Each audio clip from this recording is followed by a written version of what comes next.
Hey there, B-Siders. Welcome to another episode of Bravo for the B-Side. This is Dani, and Jim is out, having misplaced his voice.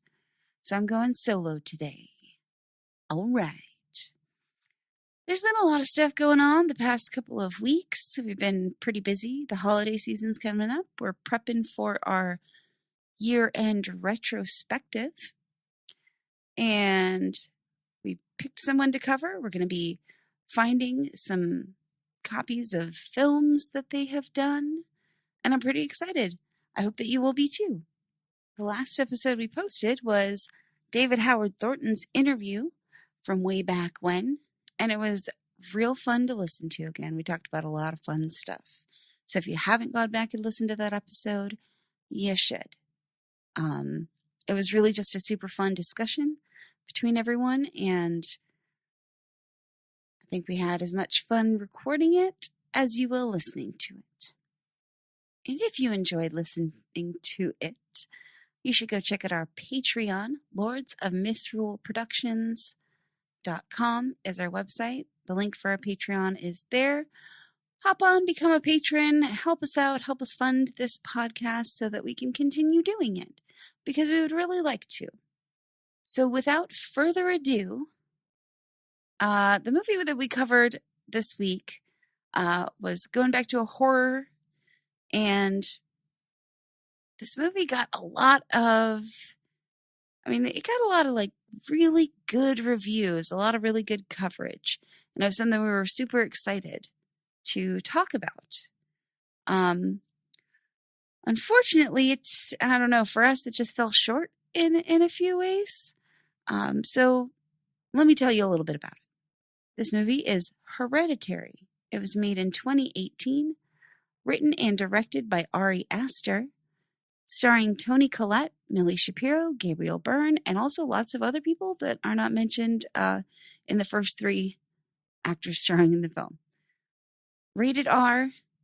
According to IMDb, it had a budget of $10 million, and it brought back about 3 or 4 times that gross. So, good on them. The log line is, a grieving family is haunted by tragic and disturbing occurrences, which seems pretty vague, but is also pretty accurate. So we start with an obituary naming Ellen Lee, and it's a pretty generic obituary, nothing super special about it. And then we're looking at a treehouse through a window, and then in the room that window is in, we're looking around at this hobby room.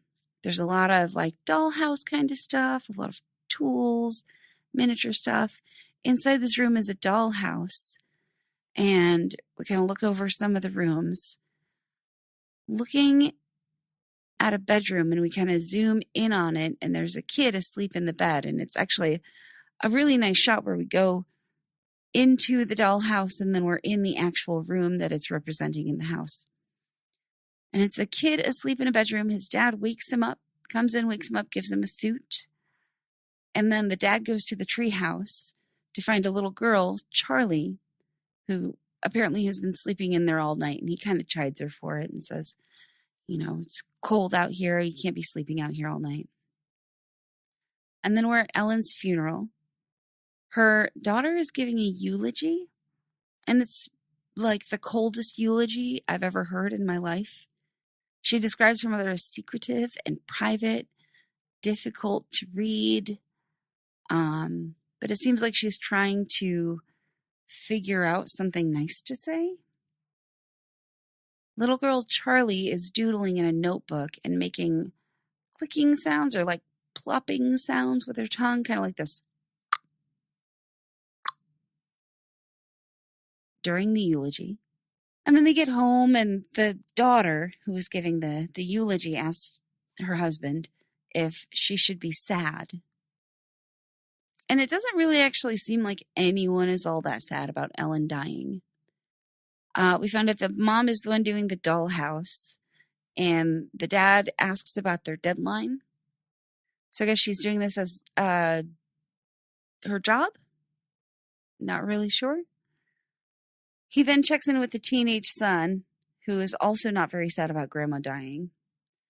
But the little girl, Charlie, is very anxious. And Mom's talking to her, and Charlie says Grandma wanted her to be a boy. Asks who's going to take care of her now. And Mom's like, well, I will, and Dad will. And she's like, yeah, but what about when you die? And they have this kind of weird conversation where Mom says Charlie never cried as a baby, even when she was born.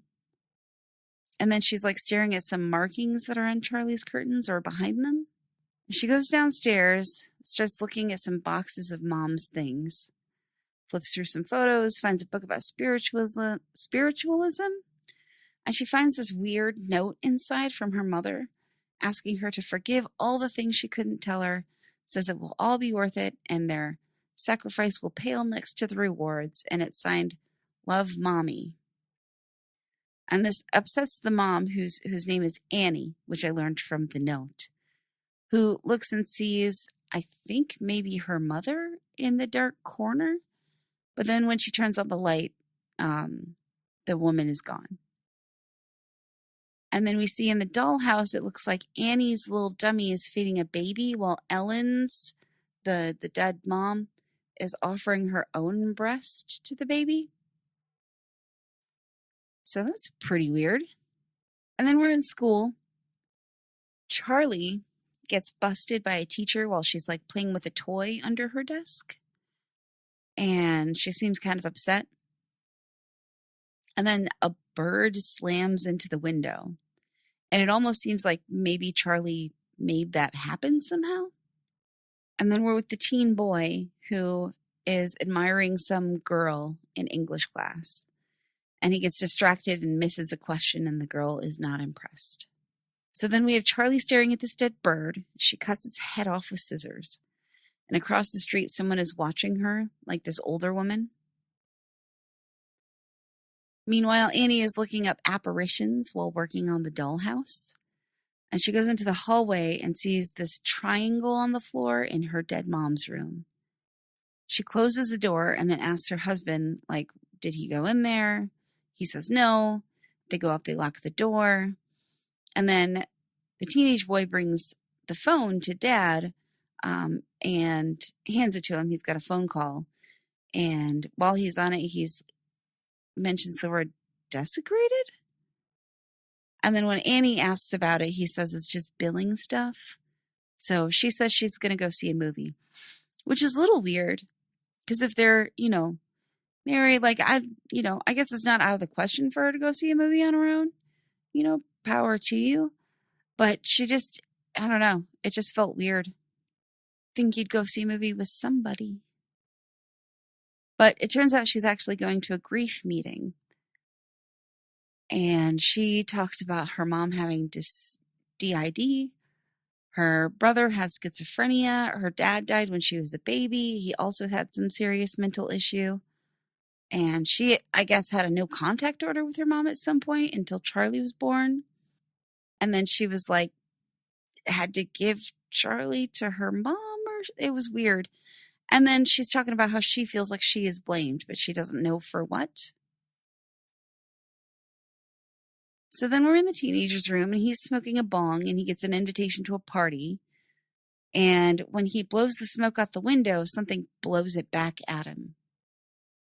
And we see Charlie then making a doll out of sticks in her bedroom. She actually has a hobby desk that's very similar to Annie's hobby room, but it's filled with sticks and nature and weird, creepy stuff. Charlie is a weird, creepy kid. And she sees something, like some flashing light in her bedroom. And we learn that Annie let Ellen raise Charlie, basically. And then Annie gets a message asking for a preview of her work, and she's stressed out about it. Then the teenager asks if he can borrow the car, and Annie asks if he asked Charlie if she wanted to go. And he's like, oh, no, it's just some school thing. And she's like, bring your sister. But then they can't find her. So Mom goes out to find her. And Charlie has wandered into the woods. And she sees this woman with fire around her. And then Mom comes to get her. And Charlie is like, I want Grandma. And she tells Charlie he needs to go with her older brother to the party, and Charlie is fucking unsettling. She doesn't want to go, but they go anyway. So at this party, he sees the girl that he likes, and he is an awful, awful big brother. He tries to distract Charlie with chocolate cake so he can go smoke with the girl that he likes. And then when Charlie eats the cake, something weird happens. It's like just this weird, unsettling moment. And then Charlie's, smoking with the kid, or Charlie's the little girl. It took me a while to get names in this movie. I got Charlie because it's all Charlie, Charlie, Charlie, Charlie, Charlie. But the older brother, I did not get his name till much later. Anyway, Charlie eats some cake that apparently has nuts in it, and she's allergic. So she goes to her brother, who rushes her out of the party because her throat's like closing up. And he's driving to the hospital while Charlie's choking in the back seat. And this scene actually was very good. The only problem is the volume just went right through the roof. Like the sound levels in this film were all over the place. And I think part of it was, it adds to the creepy, weird element of it. But the other sort of more practical part is that it gets incredibly, incredibly loud at some points. So they're driving. Charlie's choking in the backseat. She opens the window to stick her head out, I guess, and try and get some air. And then the older brother swerves to avoid a carcass that's on the road that I thought was a deer. Jim thought it was a goat, and I'm not quite sure which it was. But as he swerves, he nearly hits a pole, but Charlie, whose head is out the window, collides directly with the pole, and her head just comes right off. What the fuck? And then the brother stops the car, and he just sits there for a moment. And there's this, again, kind of clever, like very clever shot where you can tell he has no idea what to do. And he also doesn't want to look in the back seat. The camera keeps going up, just up to the rear view mirror, and then just back down before you can see a whole lot. And he waits for a little while and then continues to drive on home. And it's at this point, I'm sort of upset that I have to be taking notes while watching this, because it is, it's very hit you over the head atmospheric. And I'm wondering, if I'm not taking notes, is this going to be a little bit better? Because I have to get pulled out to write notes, try to get back in, pulled out to write notes, try to get back in.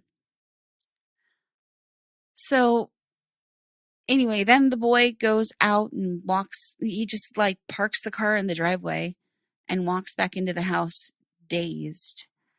And the camera, as he's walking through the house, focuses on Grandma's room door for a little while. And he just goes to his room and lays in bed. He does not wake up anybody. He parks the car, walks in the house, goes to bed. I say goes to bed because he doesn't go to sleep. He just lays there until the rest of the family wakes up and is chatting, and then you can just hear Annie screaming because she goes out to the car and presumably finds Charlie's body. But the whole time we're just focusing on the brother's face. And then we see Charlie's head is on the side of the road with ants crawling all over it. And Annie is just screaming. And then Charlie's funeral, and Annie is screaming. And this is very moody and very awful. And at this point, I really enjoy it. Jim has different thoughts about it. So I'm going to hop over to his notes quick and give you a little sample of his thoughts. Because I feel like I'm doing him a disservice if I don't put his opinions on here. One thing that he doesn't like, and here's the thing, I agree with him on all of this, except I like it. And I wish that he could talk because this would be a very fascinating discussion. But he writes, one thing I really don't like about this movie is all of the slow camera movement. It's annoying. For some reason, feels sloppy. It's too artificial. He feels like the director is trying to force a mood desperately on the viewer and that it ruins the pace of the film. And then it's nighttime. Peter's going to bed. Peter's the brother. He got the name faster than I did. Across from his window is the treehouse, and then there are these glowing red lights inside. And Dad is in Charlie's room looking through her drawing book. And Annie is in the treehouse, but there are space heaters in it now. So that must have been the red light. And then the next day, Peter's in class. You can kind of hear the, teacher talking a little bit. But why is he back in school? His grandma just died, and then his little sister just died. This seems pretty quick. But in school, that girl he stares at just kind of looks back at him with this weird look. And then he's out under the bleachers with his friends getting high. He starts to have this reaction, like his throat is closing up, similar to what happened to Charlie. And his friends basically ignore him. But I guess it is okay, because then he's like rolling home on his bike. And in the car in the driveway is Annie just waiting. And this she watches him walk in, and then she drives off. And she's back at the grief group. And she's thinking about going in. She decides not to. She starts pulling out. And then this woman steps in front of her, is like, "Are you coming in?" and introduces herself as Joan. And she remembers Annie from apparently a month ago when she went in there and asked how she's doing, with her mother and everything. And Annie tells her about Charlie. And Joan seems pretty nice, but Annie just wants to leave. And then Joan says, her son died. Her son and grandson drowned 4 months ago. And she gives Annie her number in case she needs someone to talk to. And then Annie gets home. Dad is sitting reading, and they go to bed. And then she leaves to go out to the treehouse. And he gives her a little bit of guff about it, but in a supportive, friendly way. Basically saying it's not healthy to go out there. It's, So then we see Peter in bed. He is startled by something. He looks around his room. He thinks he sees something in the corner and just freaks out again. Through the mail slot, there's an ad slipped in on top of the mail about speaking to the other side. And then up in the hobby room, Annie spills some of her paints while she's working on stuff and accidentally spills some on Joan's number. And then she is going to a building. It's Joan's apartment. And there's a welcome mat outside that has Joan embroidered on it. And Annie mentions that her mother used to make mats like that. And Joan's like, "Oh, weird." And then Annie opens up about what exactly happened to Charlie. And Joan asks her about her relationship with her son. And she says that their relationship got some strain put on it because Annie sleepwalks. And some years before, she had sleepwalked into the kids' room and had them and herself covered in paint thinner with a match in her hand. And Peter woke up when she lit the match. And that they just argue about everything now. They can't get along. And I mean, she's like, he just can't get, it was sleepwalking. It wasn't my fault. But I mean, if I were Peter, I'd be pretty upset about that too. And I wouldn't trust my mom ever again. And given the mental health history in her family, I would lock my door at night because that's unsettling. And then we're back at home and Peter is getting home and Dad is asking if he signed up for the SAT prep course. And I'm like, this family has been through so much in the last little bit.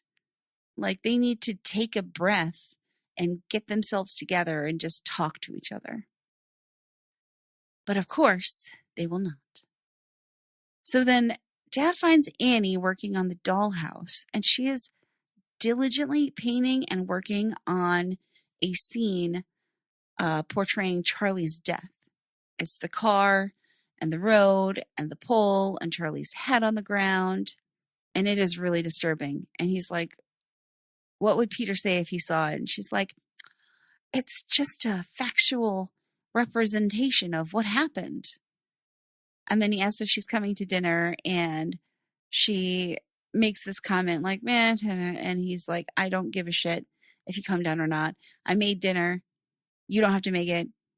Come down or don't. I don't give a fuck. So then the family's sitting at dinner in complete silence until Peter says, oh, Dad, this is good. This like desperate attempt, I think, to break the silence. And then Peter asks Annie if she's okay. And they get into this argument because she's basically like, why should I even bother trying to talk to you? All you do is sneer at me. And she snaps at him and tells him his sister is dead. And it's a very intense blow up. And Peter asks, what about you, Mom? She didn't want to go to the party. You made her. And then Dad tells them to stop, and Annie leaves. So then Annie is staring at the dollhouse and finds a Post-it that says, keep working. And she's like finding more of some of these Post-its around sometimes. And then I'm not sure if she's writing them or if maybe a ghost or something is writing them.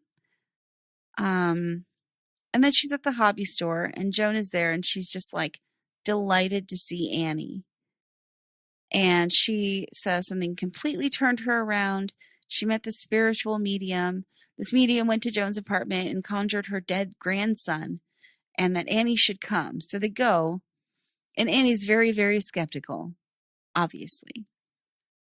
So they go, and it seems like they're doing a seance, which I'm a little confused because I thought Joan met a medium, not that she is a medium.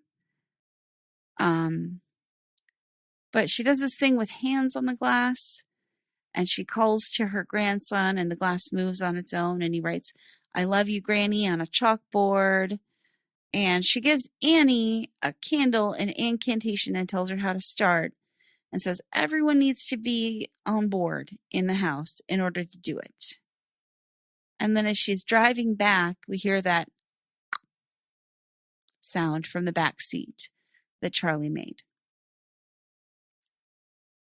So that night, Annie sees ants on her pillow and all over the bed.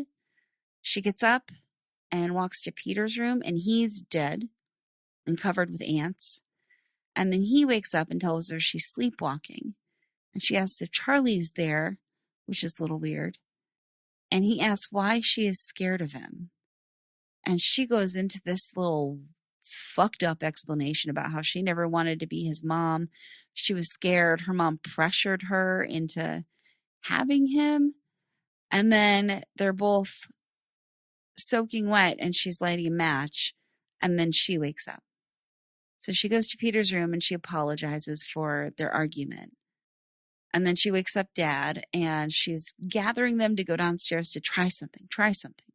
And they're going to do a seance. And it takes a fair bit of convincing for her to let them, or for her to get them to let her do this. And she begs the Dad to trust her. And she tells them that she is a medium. Don't know where that came from. And begs them to stay and try. So they finally agree, and she calls to Charlie to see if she's there. And Peter starts to look terrified. He says he can feel the air flexing, and then the glass moves. And she puts out Charlie's drawing pad and asks her to show her what she did before. And then Peter starts choking, and this glass case in the room breaks. The candle flares up and relights itself. Annie goes weird, and then she starts making this weird noise, and she starts talking like she is Charlie, like, where am I? What's going on? Until Dad splashes water on her and she snaps out of it. And then the dog, they have a dog that's appeared a couple of times, starts going nuts. And then Annie doesn't know what happened. So then we see this like writing on the wall. And this happens fairly frequently throughout the film. You only think to write it down once it's happened like a couple of times. But this one says Liftoch Pandemonium. But all of it's just gibberish and nonsense. And then we see Peter's in school. He really needs not to be in school. Seriously. And he sees that weird light that Charlie did. And here's where I wrote, he's going to die next, I bet. And his reflection smiles. He's like looking at himself in this glass bookcase. And his reflection smiles at him. And then he hears that, I can't do it. I'll do it again properly for you. And he excuses himself and walks out. And then the dad, Steve, calls Annie and tells her Peter had to be taken out of school, thinking that he was being threatened by some vengeful spirit. And then the phone rings again after she gets off the phone with Steve. And it's the gallery asking about a project, hoping she's okay. It's this very unnecessarily long message from them. And she freaks out and destroys everything she's been working on. So Steve comes back to find the mess. And Annie destroyed everything except this other creepy diorama of Peter and his head missing. And she also leaves the Charlie's death diorama as well. So Steve goes to the living room, takes some pills. Annie goes to Charlie's room. On the bed is the sketchbook, and Charlie starts drawing pictures on it. But we can't really see what they are. And then it's night. Peter wakes up and he hears that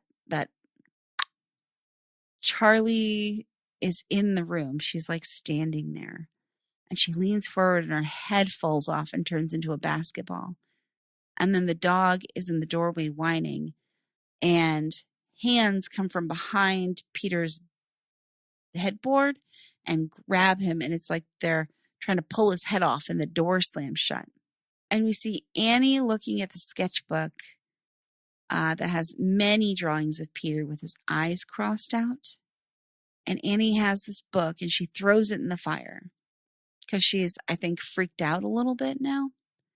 And when the book catches fire, Annie's sleeve catches fire. So she pulls the book out of the fire and puts it out and her sleeve goes out. So then she goes to Joan's house and she can't get in. She's like pounding on the door, but we get to see inside and it's dark with candles everywhere. And Joan is not answering the door. And there is a photo of, I think, Peter maybe on the table with a triangle around it. And then at school, Peter's spacing out on his lunch hour when he starts to hear yelling. And it's Joan across the street yelling at him, saying, I expel you, get out, blah, blah, blah, blah, blah. Kind of the same thing over and over again. And Annie at Joan's house sees the mat again and knows that it's from her mom. She is seeing these symbols all over the place now that have been kind of peppered throughout the movie. And she goes back home. She finds these other mats that match Joan's mat. And she's going through these books that her mom had. And they're like talking about King Paimon, who will possess people, specifically males. And then in the photo albums that her mom had, there's loads of photos of Joan. And then there's like photos of Ellen being showered with gold. And then we have Peter walking through the hallway at school. No, he's walking through the hallway at home, following this weird light again. The same one that Charlie saw.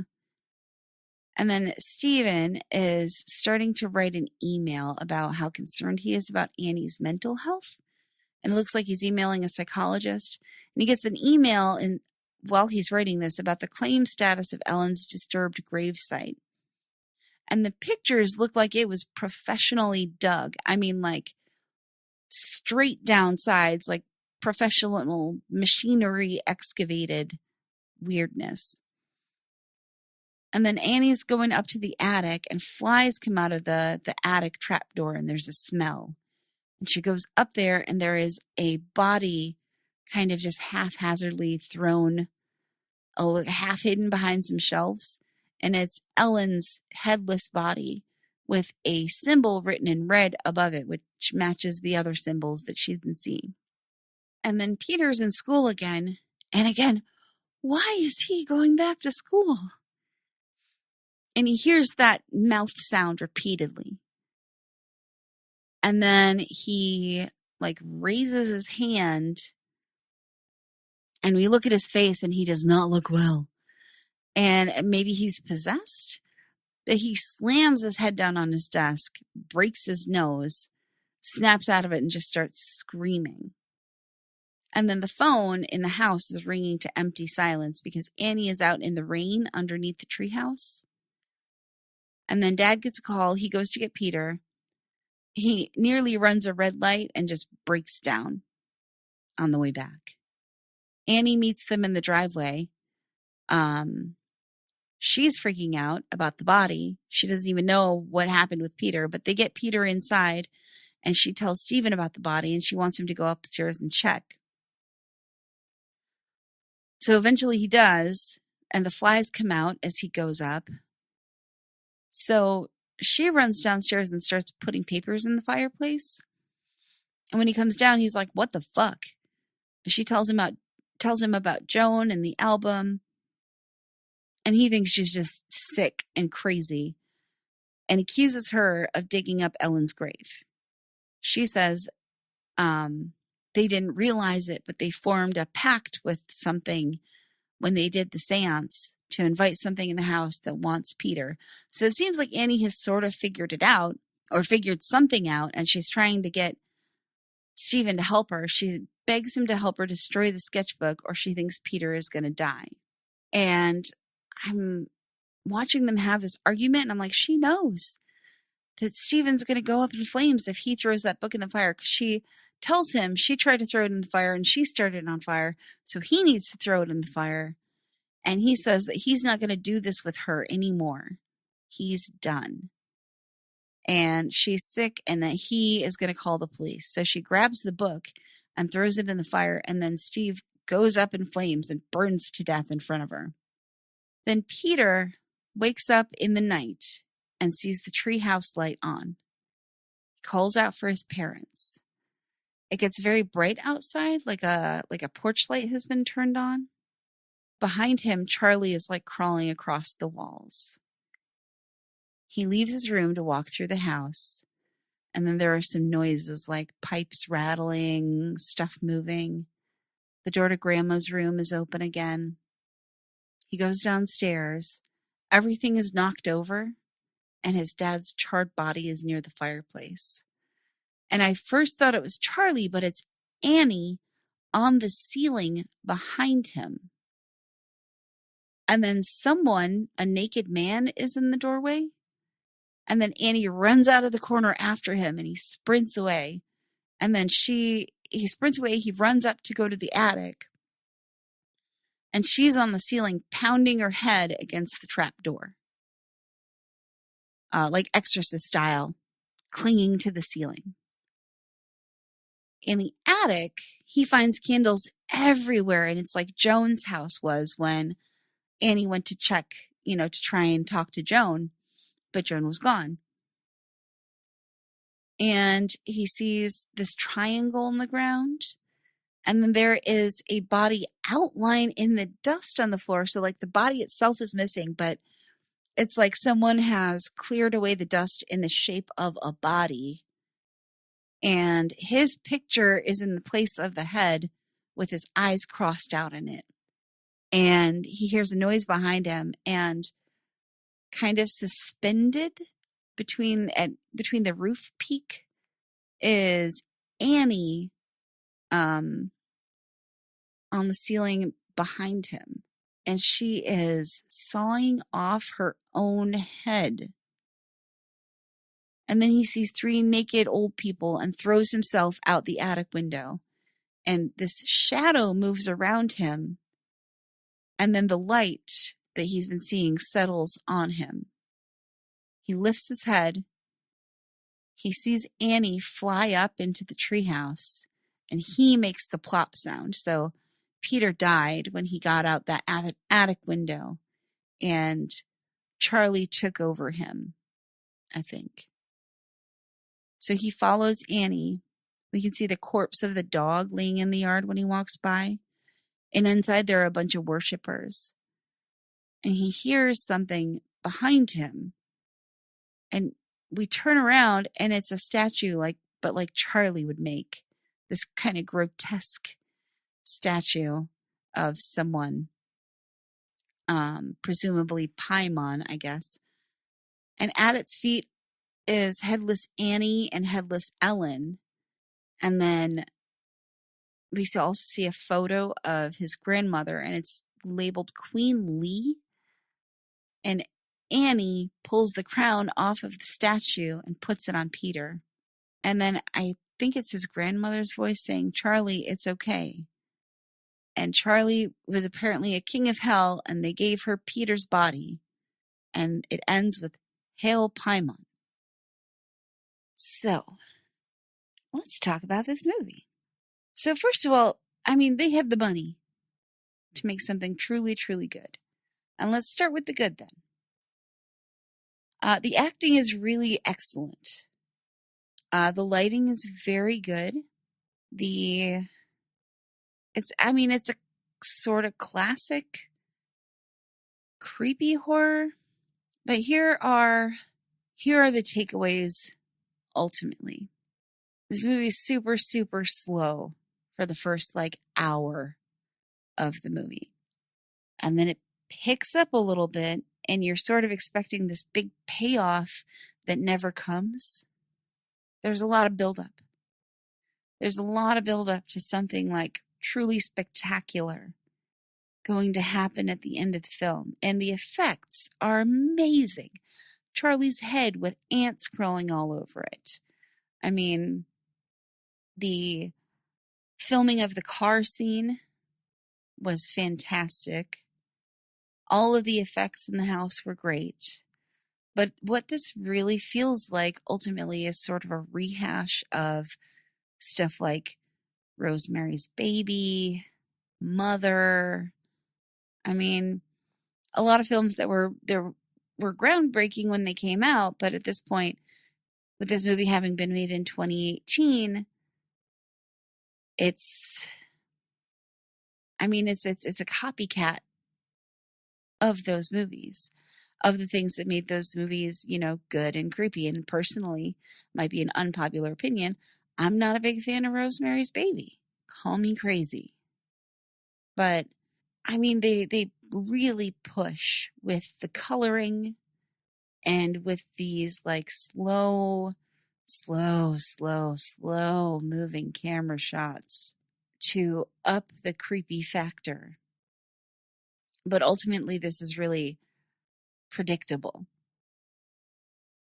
Both Jim and I were like, oh, that sound is going to, come back after Charlie died.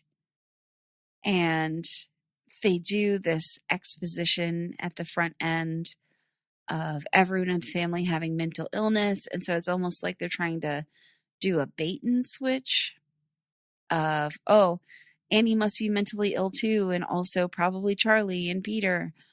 But then it turns out to be a satanic cult, which is exactly what happened in Rosemary's Baby, where they, tried to make her think she was crazy, even though she didn't have a history of mental illness, until it turned out, if you haven't seen Rosemary's Baby, sorry, spoiler alert. The lighting was really good. The coloring, though, was Jim said it was very boring. And I was really into it at first. but then they weren't doing anything interesting with it. There are other films that do something really interesting with color. And I mean, the biggest example is Sixth Sense with the color red. And there was a lot of like greens and browns and golds in this film. But I didn't notice anything clever being done with color. It was just sort of blanded and blotted down. I'm going to take a look at Jim's notes here. I mean, toward the end, his notes really start to delve into just angry thoughts. But so it's also really obvious what they were trying to do, which I get, but I think just the execution fell flat. So it's, I think it's trying to explore, this family curse, emotional manipulation between family members, this the slow descent into madness. But it was very hyped. I think that's the big problem is this movie was like crazy hyped as, the next penultimate cult horror movie. And I was so excited to go into it. The trailers were fantastic. I mean, we've talked about doing good trailers before, and that's what you do. And this is a high budget indie film. So, you go into it with high expectations that, the filmmaking quality is going to be good and the actors are going to be good, but they honestly did not need, the star power that they had in this film. It went completely unused.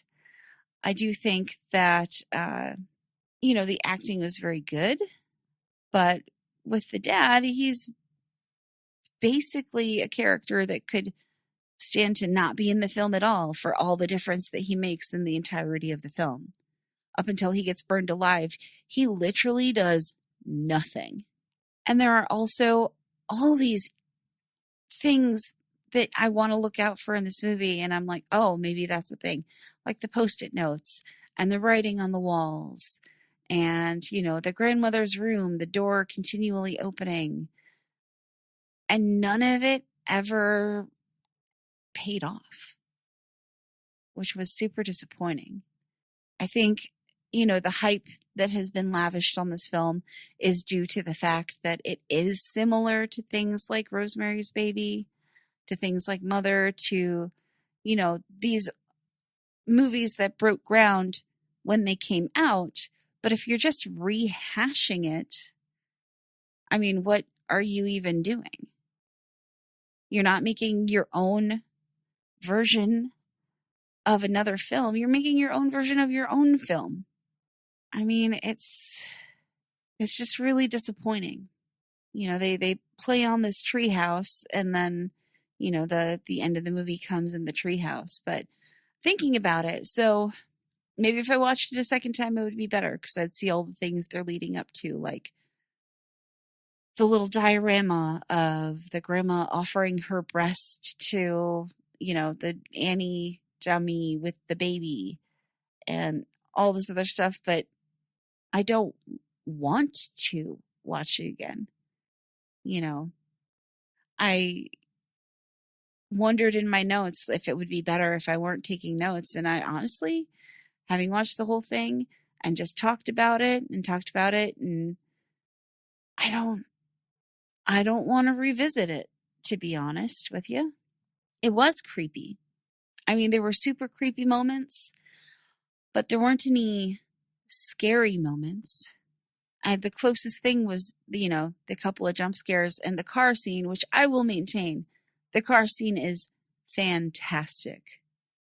And you do see it coming. It is predictable. She's sticking her head out the window. He's driving down a dark road at night. Something terrible is going to happen. But I'm a huge horror fan. And I'm, not all horror is jump scares. Not all horror is blood and gore and slash. But this had some of that. And I like different kinds of horror films. I like jumping to different films. And I also like slow burn horror films, which this, would have been.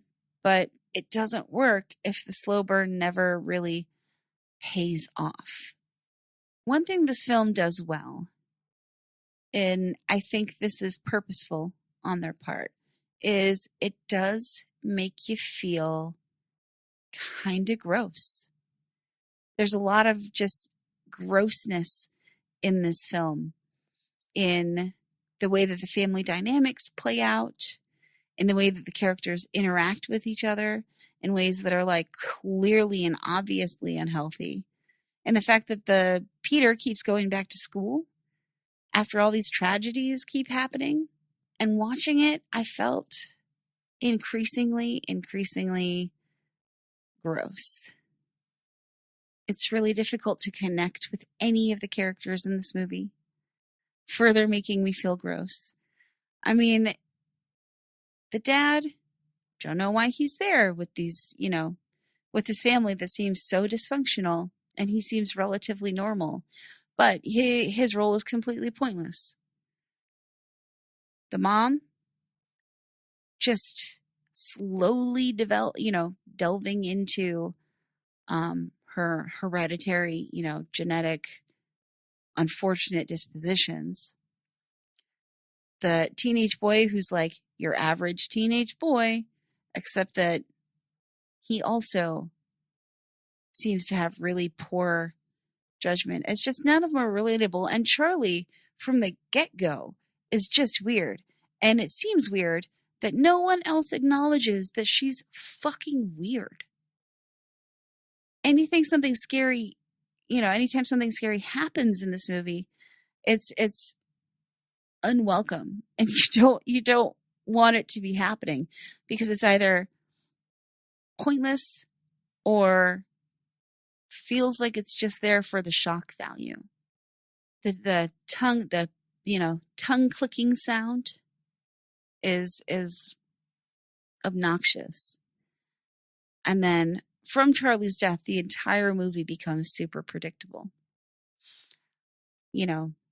Joan obviously knew the mom. That was obvious from the first time when she mentions the rug. And then Joan's like, oh, weird. But then as soon as Charlie dies, she comes in, obviously because Charlie's dead and she needs to get Annie on board for this whole, let Charlie take over Peter's body situation. I do think technically there are a lot of good things about this film. There are a lot of really good, interesting shots, but all of them take way too long to happen. And it doesn't take 2 hours to, be sad and introspective and start to go crazy. This movie could have all happened within that first very, very slow hour that we didn't need a lot of setup for. But there was also, all the things that never added up. Like, what was the writing on the walls for? What did it mean? We don't learn. Who dug up Grandma's body? Where were the Post-it notes coming from? Did Annie write those for herself? Did her husband write them for her? Why do we never address the fact that Annie, tried to light herself and her kids on fire at one point and wasn't institutionalized for it, as far as we're aware? I mean, whatever happened with that? And why did she let her mom back into, all this stuff that was expositioned to us did not have any real follow through on it. And it seemed like it all was leading up to something really, really interesting, when instead what it led up to was just more weird sadness. It is a very, very slow burn. And the sound is all over the place. It's super quiet and moody and weird. And then it gets outrageously loud, like blow your eardrums out loud, depending on how high you have your TV's volume, when it should stay between some levels. And the music doesn't pull you further into the film. It pulls you further out of it. And when I was first taking notes, I was like, oh, I like this. It's moody, the lighting, the acting, it's creepy. I want to know where this is going. I want to know what's going on. But as I'm sitting here talking about it and thinking about it, the more, it's just not my cup of tea. I mean, you can do slow burns, you can do creepy, but you need to make sure that the payoff is worth the wait.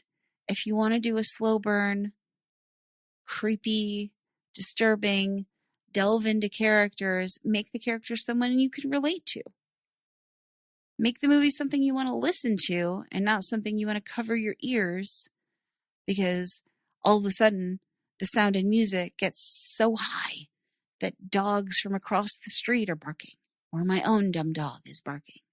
If the goal of this film was to make us distressed and uncomfortable, then that is what they accomplished. But if the goal of this film was to create a good, slow burn, creepy, keep you on the edge of your seat horror, like true classic horror, then I think that it failed because I never really want to think about this movie again. And I never really want to talk about this movie again. It is going to stick with me for a long time, but probably not for the reasons that they want it to. So to sort of recap here, because I don't think I can keep saying the same things over and over and over again. Technically, lighting, coloring, acting, some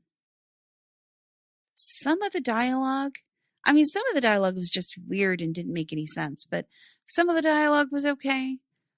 But they could have cut out the dad entirely. The writing is really where it failed. And maybe it would have been better if it were directed differently. Maybe if we'd have sped up some of these incredibly slow shots, and maybe if we'd have come back around to all of the little things that were happening, like why was Grandma's door continually open? For what purpose? There was nothing in that room that made any difference in the outcome of the film. I really wanted to like it. And they had the money, and they had the talent, and they had the equipment, and they had the everything to do it right. And they didn't, unfortunately. So with that, if you like our podcast and you want to support us, go check out our website, lordsofmisruleproductions.com. On that website, you can find links to our Patreon. You can find every episode we've ever done. You can find other projects that we have in the works and projects that we're doing. Links to our YouTube, to our social media. Please go follow us on social media. Give us a like, give us a follow. Do a review on whatever podcast platform you are listening to. And hop over to our Patreon and become a patron. Help us keep this podcast alive. Because if we can't have it pay for itself at least, then we can't continue to do it for a very long time. We'd like to have that. And I know that we have listeners out there who like what we do and who appreciate that we bring light to these movies. This movie particularly didn't need light brought to it. I was just so excited from all the hype of this movie that I really wanted to do it and cover it. And unfortunately, here's where we are. But every movie has a lesson. And I think the lesson of this movie is write your own movie. Don't copy what other successful movies have done necessarily. Go ahead and copy that, but, make it your own. For goodness sake, make it your own. Do something new. Break some ground. Anyway, support indie film. Support this podcast. We have tons of friends that we've made on this podcast who are out there making fantastic things. And we want to help them succeed.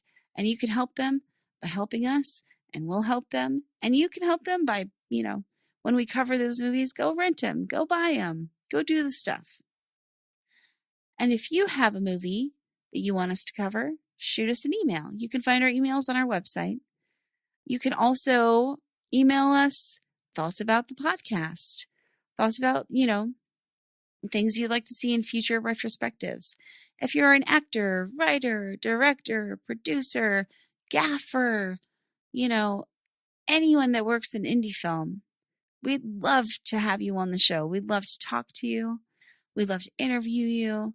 We'd love to know, what you do and how you like doing it, and more about the tribe that indie film is composed of, because it is a beautiful, creative, wonderful tribe.